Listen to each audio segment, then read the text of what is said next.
What's up, guys? It's MB Boxing, and I just finished up watching Errol Spence Jr.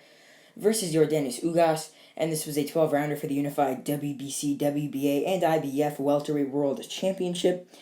And this fight was Saturday, April 16th from the AT&T Stadium in Arlington, Texas, and this fight was broadcasted on Showtime pay-per-view.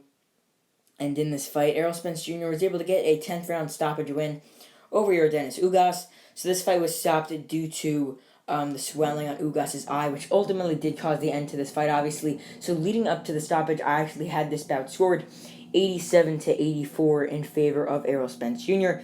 So Spence, as the fight was going on, he was simply just getting better and started to break Ugas down. Earlier on in the fight, I actually had it very, very close and competitive. Like, for example, after 6 rounds, I actually had it a draw 57-57. So just to break down the fight, the first round, not really much happened. Here and there, both of them were trading some body shots, and I just thought that Ugas might have edged it by a slight bit. But, the first round really could have went either way, but I gave it to Ugas. Round 2, Spence started to work better. I gave it to Spence. Round 3, Ugas actually had some nice work. I gave him that round. And round 4, a Spence round where he actually started to land some bigger and better shots and really started to open up in the fight.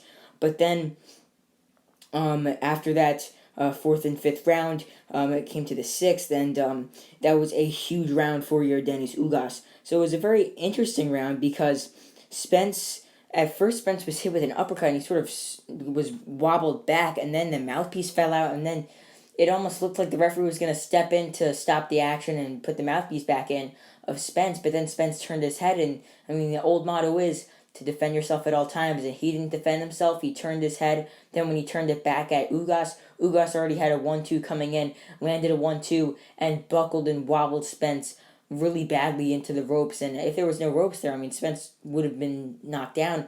I'm surprised the referee didn't call that a technical knockdown because of the way, or the sheer force that Spence had on himself when he was going back into the ropes. But, that was definitely an Ugas round in my opinion because of that. But then the last 3 rounds were dominant in favor of Spence. As in round number 7, Ugas was hit with a brutal uppercut from Spence and backed up and dominated for the rest of the round.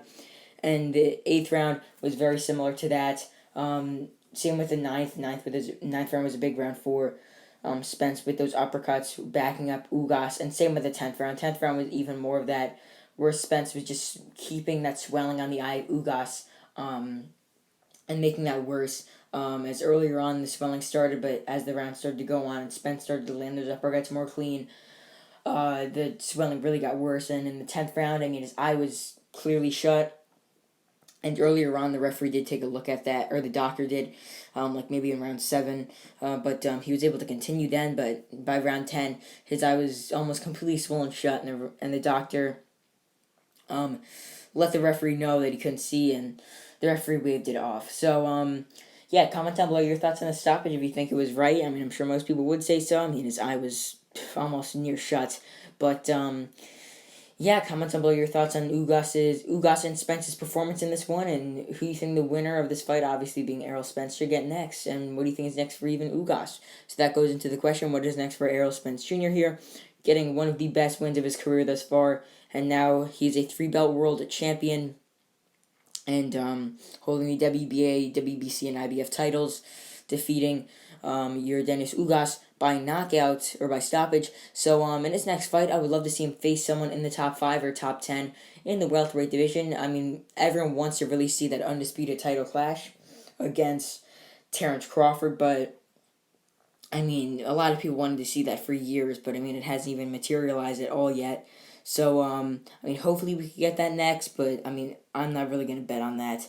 So, most likely Spence will take on a top 10 fighter in the welterweight division on a PBC pay-per-view card, and he could get a solid win. But I really want to see that fight between him and Terrence Crawford.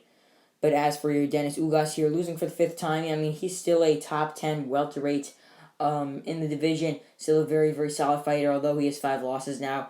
He's now obviously a former world champion, still ranked amongst the top 5 in my opinion, and he still has that win over Pacquiao, still has some other solid wins, so he's still a very good fighter, and in his next fight, I would expect him to take on someone inside the top 15, top 10 in the welterweight division on, a co-main event, like a 12-round eliminator, something like that in his next fight, just so we could get another decent win before possibly even getting back into the title picture, maybe fighting for a WBA regular title, maybe even fighting Imantas who just won the WBA regular title over Radza Butayev.